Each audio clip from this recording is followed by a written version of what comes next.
We're going to discuss the enormous ranges of discipline that we have to acquire and utilize all of our life as spiritual presences. If we're truly spiritual, I say words like truly because that's an initial stage of our understanding how different we are from others. My four sisters and I used to think of us as being under sea, and everyone else was on dry land because of this spiritual presence we shared. And so when you find out your spirituality, you know you're different than other people.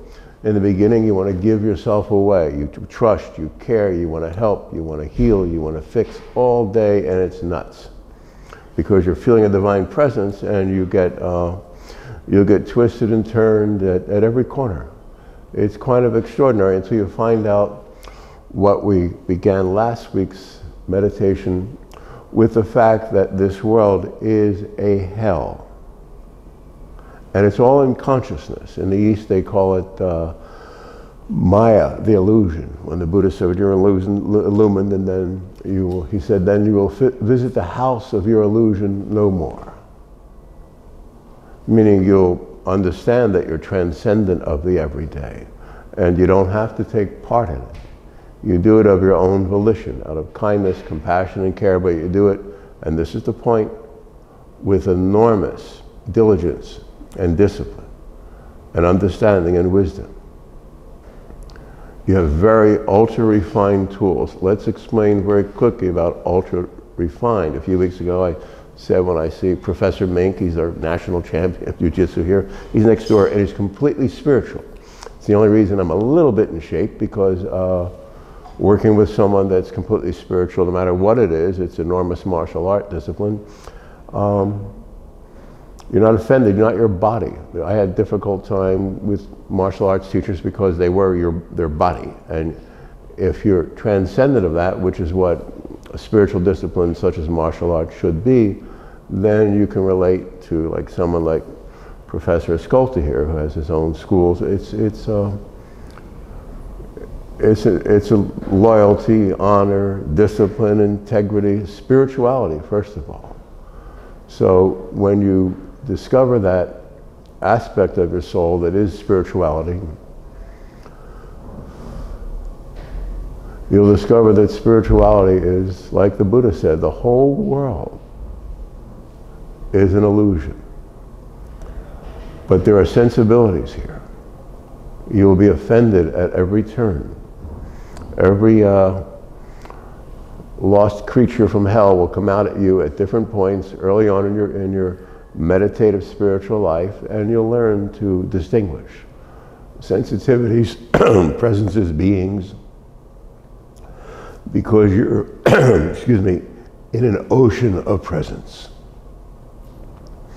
It's a spiritual ocean, and it's golden, and it's gorgeous. It's lit from within and without and throughout. You're in a different universe when you're spiritual. There's a light or a powerful ecstasy involved with it always, every moment of every day. And early on, if you're in your 20s or so, you want to go out and share it with the world. And you'll actually believe that that can be. And after a few more years of very disciplined work on your own case, in other words, the way you discover yourself transcendent of the world, and then have to rebuild everything you think you are.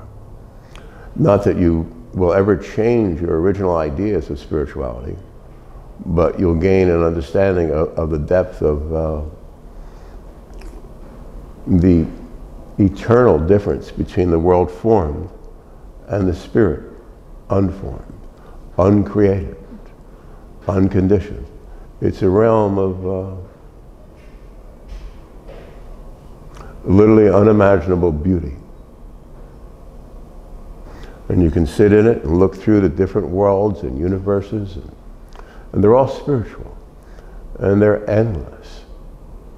And you'll have a touch and a feel of different universes early on, and then throughout your life. That's why we talk about being utterly quiet in spirituality.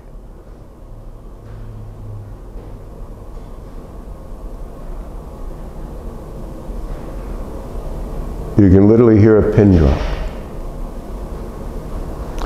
And that's the very, very beginning of that quiet. You can hear the intention of the pin to be dropped. You can look back through history,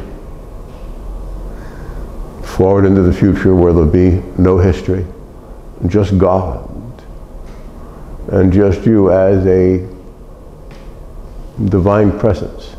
It's a natural state of beingness, the same person you are now. You will feel emotionally and spiritually and psychologically to be that person when all this is gone. And they're just wondrous,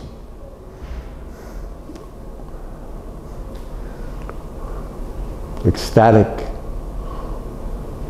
presence about you and through you. And you'll experience literally oceans and oceans of the word glory. I wouldn't know what to use. Ecstasy. There are no human words. And I've read all the great poetry and so forth. And it just touches you so deeply, and you're going to be the same person you are now. But you'll be involved with eternity.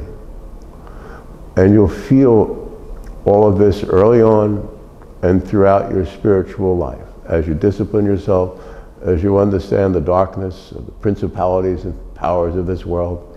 And the big work is to find ways to communicate to people that are worthy of godness because they have goodness. And most of the spiritual people will be completely wrapped up in certain emotional difficulties in their life or psychological, not in an insane way, but in a humble, painful way. You can see it in their eyes, but they're never going to put it on anyone else. The whole idea of a spiritual person is you never put your stuff on someone else's doorstep. Make sense? They're not going to be screaming for attention or complaining. They're going to be humble, they're going to be true, and they'll take responsibility for everything. Won't you? Don't you? Haven't you? Aren't you a good person? Isn't it wonderful just to be alive, be aware of His presence, which is your presence?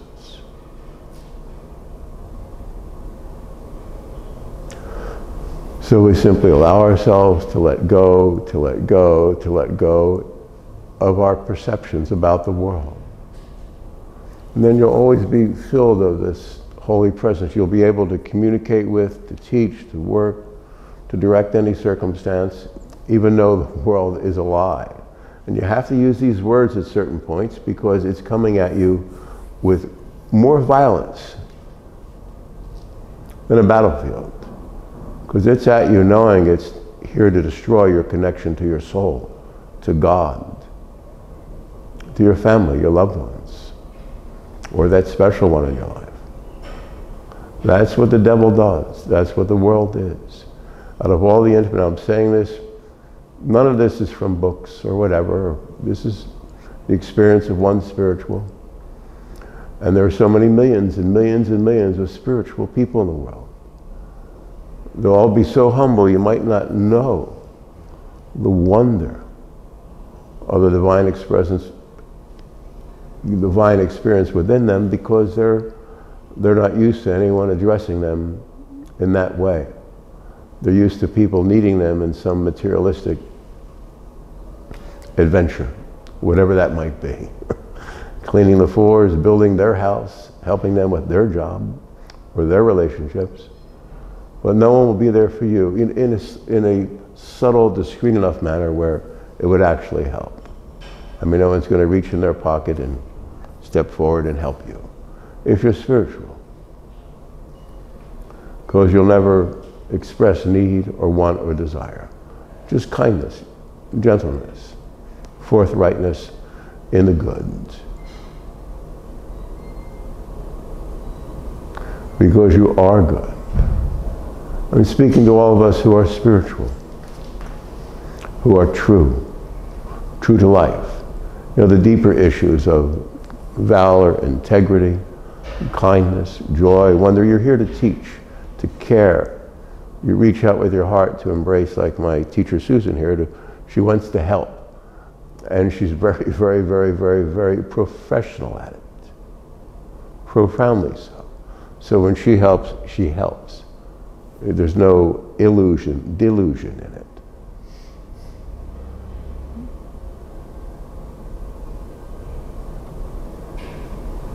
So the focus is completely for others. You step aside from your own self or want or need, and you do what's right. It's quite wonderful to care for others in a truly clean, sensitive, humane,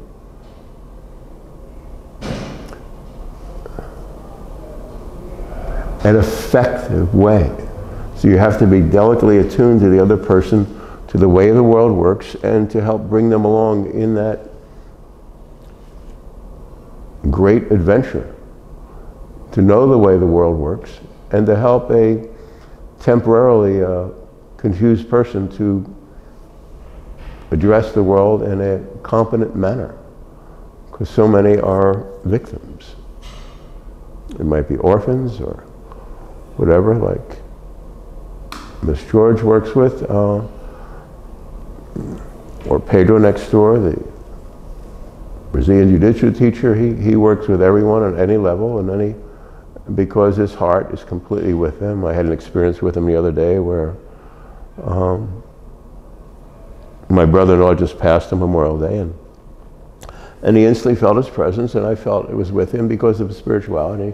Called him Classy Ronald, Classy Ronnie, because he's class, he has class. So that was, and we both felt the presence for a moment and then went on about our business. So when someone is that spiritual and competent in the world, it's quite an adventure to know them.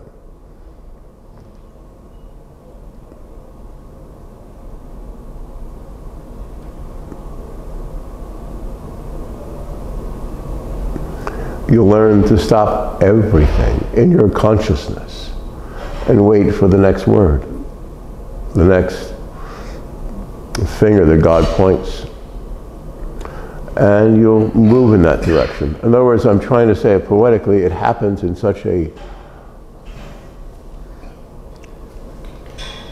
subtle, open sense, your direction. It's, you know, when you're around really creative people, there's an openness, a subtlety, and a highly trained, effective instrument or tool they have at the ready.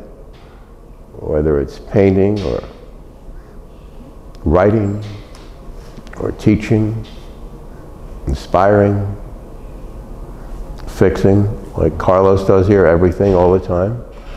Whatever it is at your disposal, when you're spiritual, you're expert at it.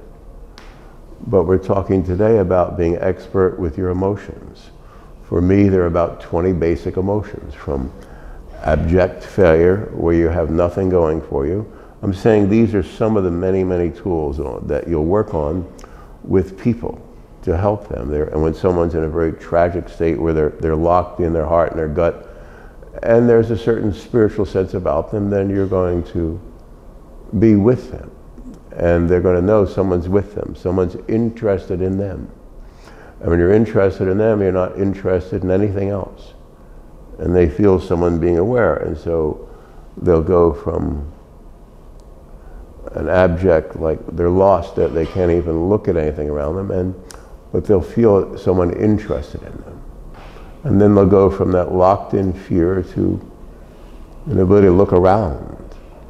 And they're still in fear, and then you communicate very light with your heart and soul, and they'll feel that someone believes in them to some extent, so they have acts from abject failure to, oh, I'm allowed to express something.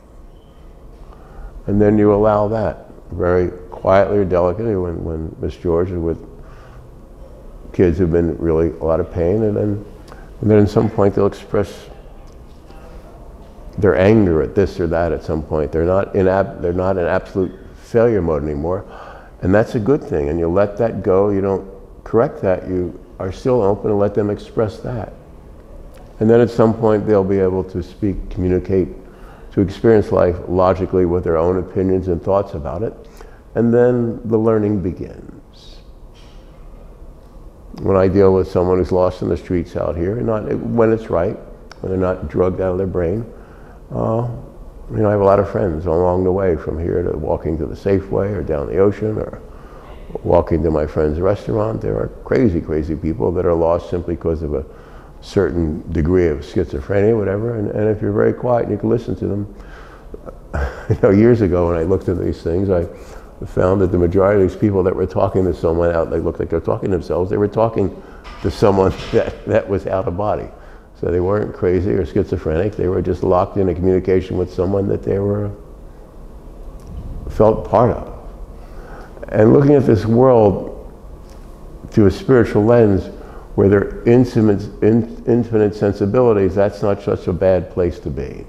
As long as they're not hurting themselves or others, whatever. That's one thing. My point here is that there are an infinitude, that's a word, of expressions of eternity, of God. And so if we're very quiet and allow those around us, which is we're talking about right now, healing, allow them to be whoever and whatever they are, and they feel safe with us, it's amazing.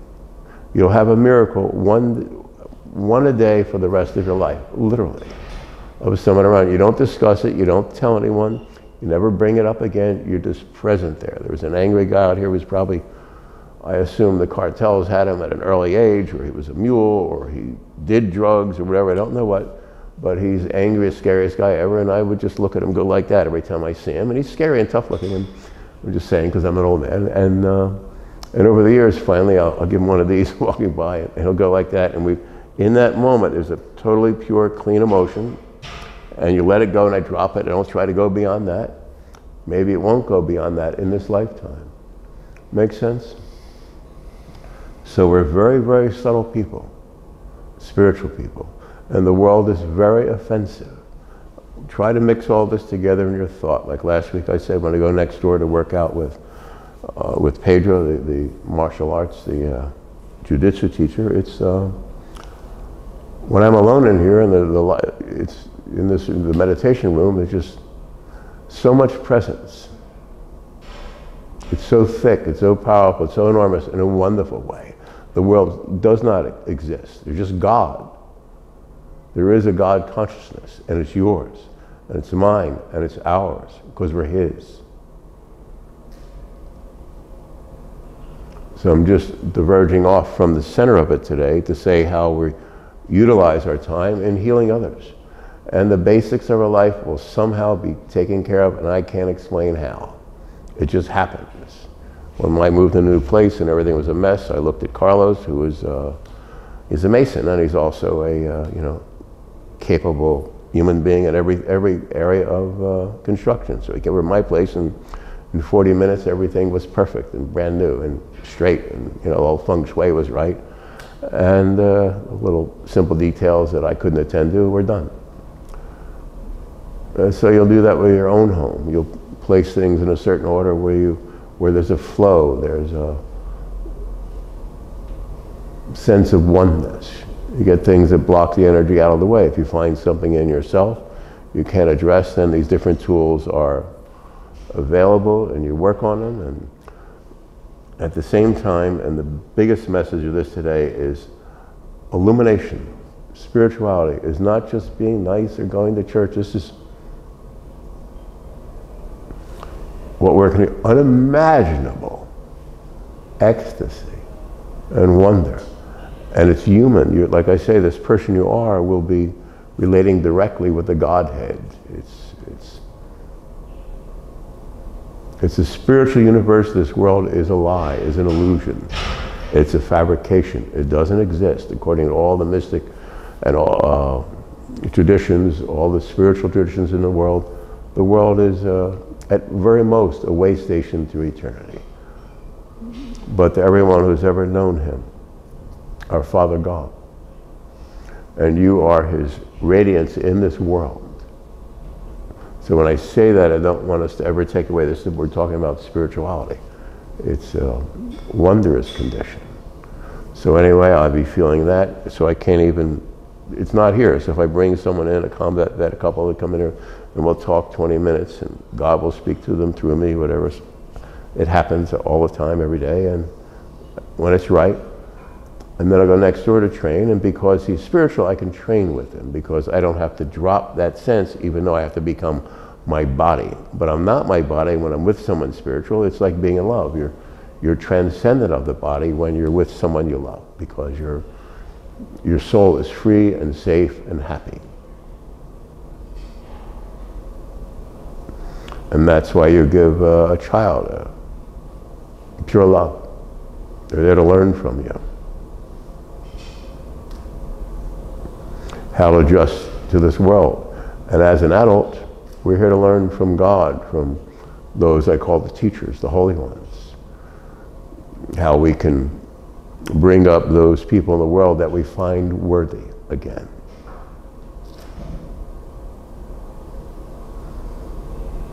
Last week I spoke very powerfully and directly just to let us know there really is a God, but you don't have to jump up and down and yell it or bawl it out from the pulpits, you slam your Bible. It's, you discover God in the eyes of the one you love, because that's where God is. Eventually you love only the angels, the teachers. They're called the Tathagata in Buddhism, those who are thus gone.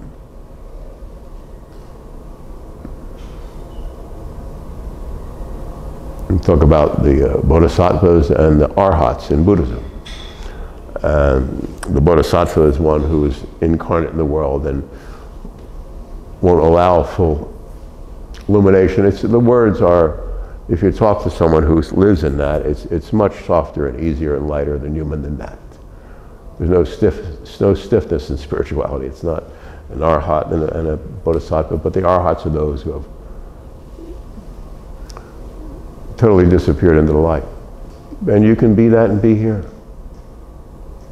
You can be the Savior. The reason I say that is because you are.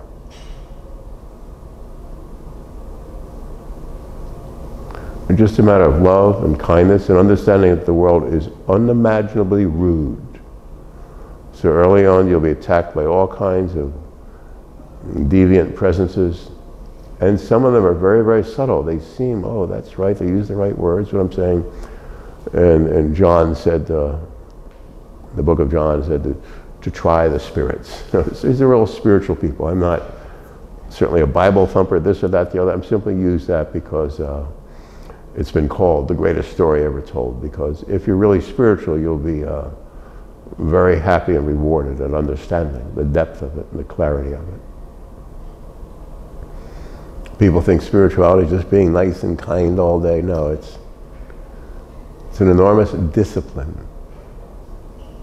Every area of your psyche, your heart, your emotions, and your body will be disciplined. And it's not about diet or sleeping right or anything else. It's about spiritual wisdom, which is so delicate. So if someone, like I spoke about, someone isn't absolutely locked in their emotions out of fear, pain, they've been traumatized, and if you're completely quiet around them, eventually they'll pull out of it.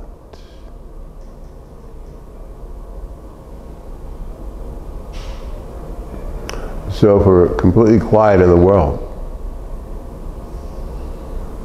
those who are worthy, who are not degenerate lost beings, whatever terms you want to use. You see, it's not have to yell at them, but there are terms that are correct about it. They're lost forever. That's their preference because they're not part of God. It's an illusion.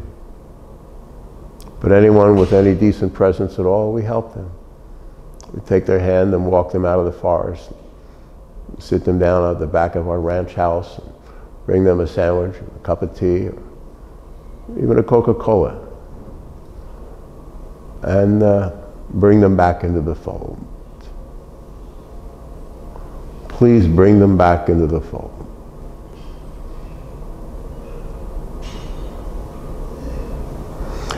And you never lose yourself in it. I was with a friend of mine. We had this institute where we helped combat veterans. And one day I was helping someone who was really depressed, but I was with my friend and his wife at a restaurant down near our place. And my friend said to me, and my friend looked at me like, and I said, what's the problem? I said, this gentleman, he's the words. Anyway, he was deeply depressed. And I said, well, he's deeply depressed. And I said, he's clinically depressed. And Peter said, yes, but he's clinically depressing. In other words, you have to make certain rules in dealing with people where you don't bring it into your life. Does that make sense? Because you want to do the next step and the next step. And now for me, being a completely giving person who was born with an experience called enlightenment, never known anything else, then I've given myself away too many times.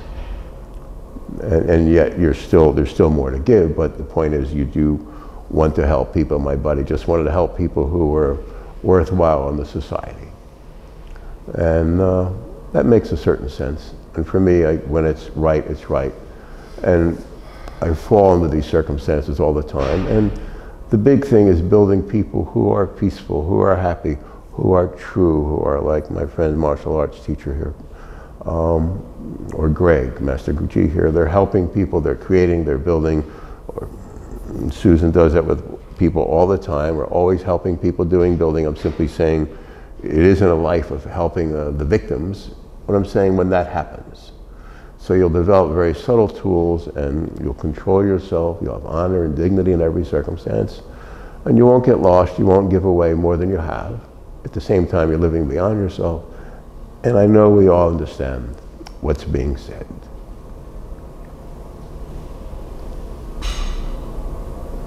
So give yourself away.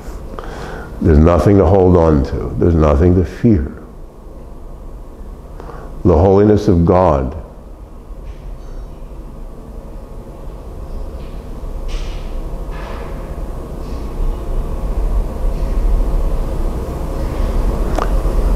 is yours.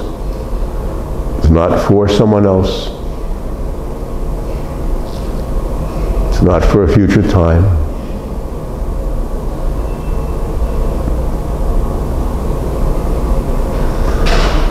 When you have this experience called illumination, you look through everything. And the world doesn't exist. It never did. It's literally a bad dream. Wake, and God shall give us light, that we dream no longer.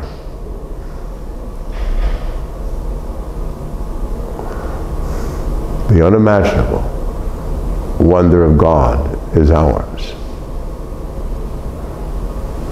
If you can please hear this, you, what you truly are, is the unimaginable wonder of God.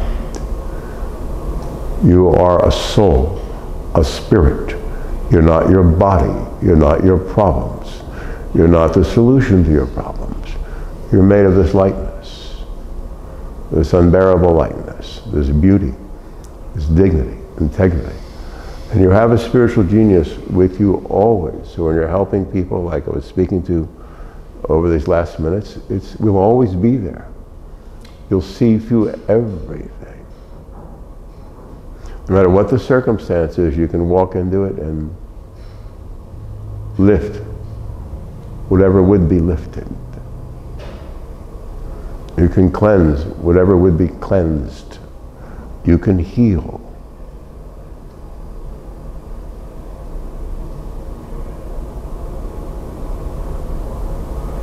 You will heal, help, teach, instruct, care for, as well as bleed for those that you find worthy.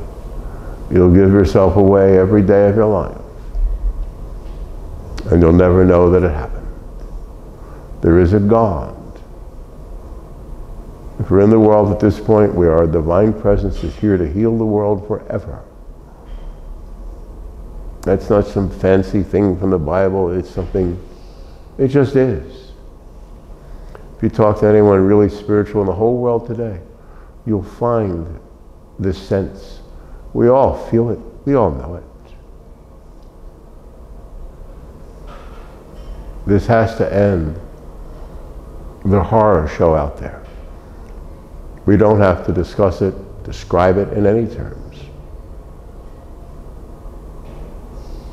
The world has always been lost.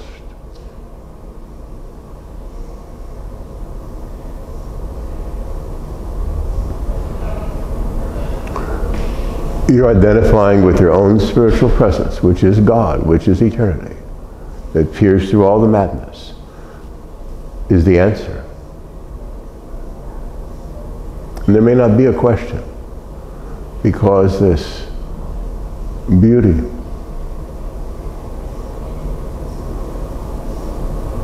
that God is, we are. So if we just talk to God through the day and night, or the presences, you might have a great aunt or a mom like I have that's just so spiritual. I'll say to mom, like, ask God, why? Because God listens to my mom, I know that. God listens to Susan, I know that. And the answer sometimes can take years as well as moments.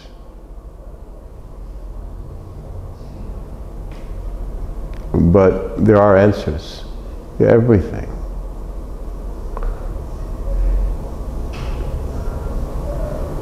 There are things worth giving yourself away for. Dag Hammarskjöld, the second Secretary General of the United Nations, was a saint. When he died, we found some papers that called, and then his secretary called it markings, and it became a book. And we found one of his great statements in that to show, was that he said that we have to find something that's really worth living for. And he said but it had to be something worth dying for. And sure enough, he died. He wanted world peace. So he put himself in that position as a saint, and same way that Gandhi put himself in that position. But we don't have to martyr ourselves. We have to understand and believe in God. And in that, we believe in nothing that's negative, nothing that's horrible, nothing that causes pain, confusion, for a moment. We have to hear that pin drop and then begin the meditative life.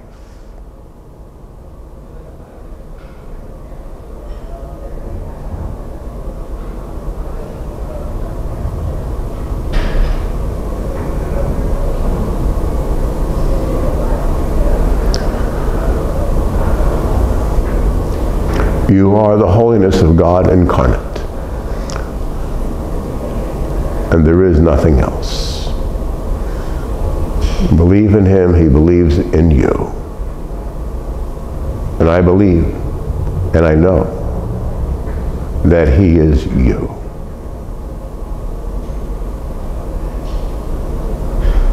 There are answers and solutions to everything, but beyond that is simplicity of the divine act of contrition, in the sense we give ourselves up to be what God is. It's unimaginable beauty to simply breathe as one with God, and to know, to really know that God and you are one person. I beg you to discover this, to see this, to feel this. It's wonderful to be you. And the world that seems to be in perception, that's the lie. Our whole life is a meditation. If we understand that fact, and there's nothing wrong with us, then we can unravel the madness and be a mom to every orphan.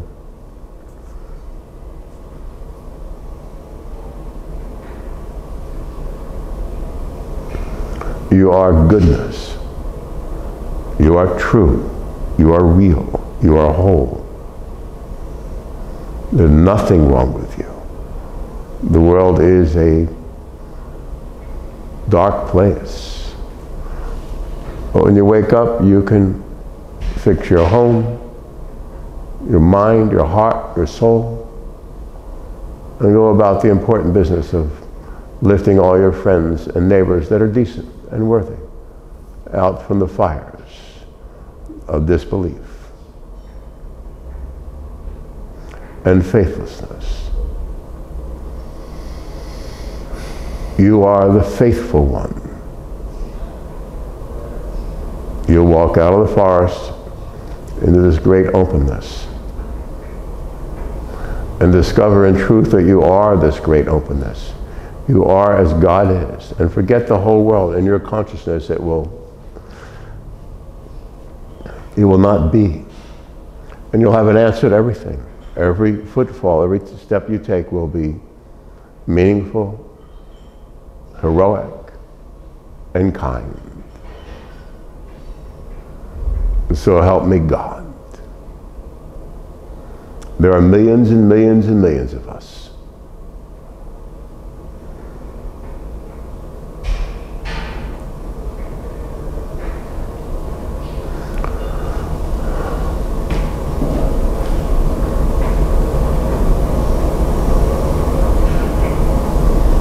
Thank you very much for listening. I'm very appreciative. Thank you.